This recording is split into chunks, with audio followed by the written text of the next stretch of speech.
पुन्हा शिवाजी राजे भोसले याचसाठी केला होता हा अट्टहास.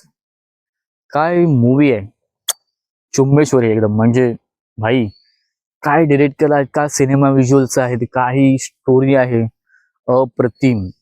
आणि पब्लिकला एवढं का आवडतोय कारण पहिली एक्शन जेव्हा ट्रेलर आला तेव्हा पण लोकांनी असं म्हटलं की काय कमाल स्टोरी आहे. आणि माझ्या मते पिक्चर तेव्हा चालतो जेव्हा तो सद्यस्थितीवरती किंवा आपल्या इतिहासाला, आपल्या पार संस्कृतीला प्रेझेंट करणारा असेल तर. तर मराठी प्रेक्षक त्या पिक्चरला, त्या मूवीला, त्या ऍक्टर्सना, त्या पूर्ण टीमला डोक्यावरती घेतात.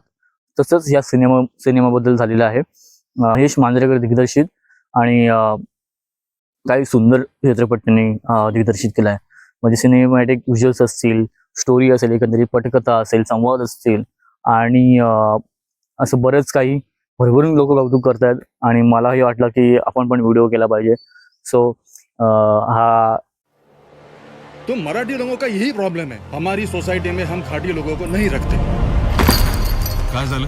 भांडण कशावरून चालू आहे? सोसाइटी का रूल है, खाटी लोग को फ्लैट नहीं देते हम.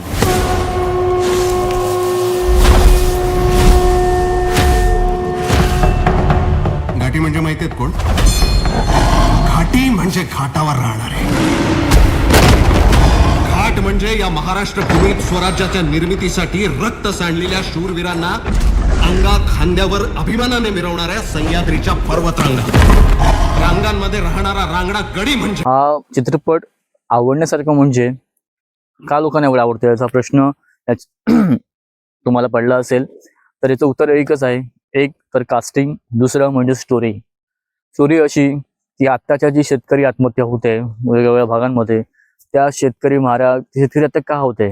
कारण छत्रपती शिवाजी महाराजांनी अंजिनस पद्धत सारख्या पद्धती स्वराज्यामध्ये आणल्या आणि त्या लागू केल्या आणि त्याचा फायदा त्यांनी बघितला.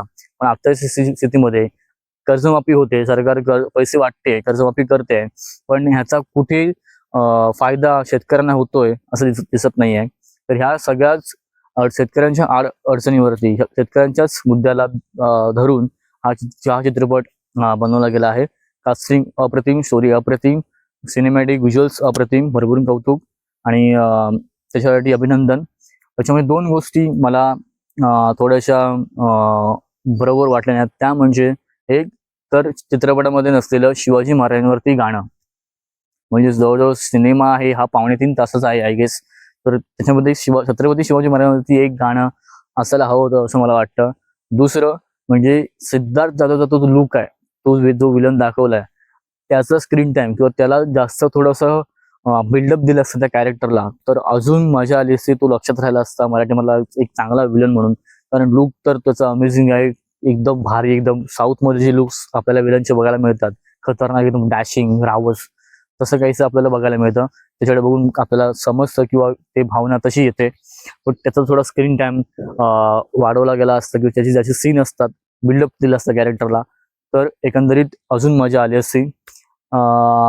सो तुम्हाला चित्रपट कसा वाटला? ट्रेलर तुम्ही बघितला, टीजर बघितलात, चित्रपट बघितला असेल, तुम्हाला कसं वाटला किंवा याच्यामध्ये अजून काय गोष्टी करता आल्या असता कमेंटमध्ये नक्की सांगा. व्हिडिओ आवडल्यास व्हिडिओला एक लाईक, एक कमेंट आणि अजूनही चॅनलला सबस्क्राईब केलं नसेल चॅनलला सबस्क्राईब करा. Thank you for watching the video. Your well wisher signing off.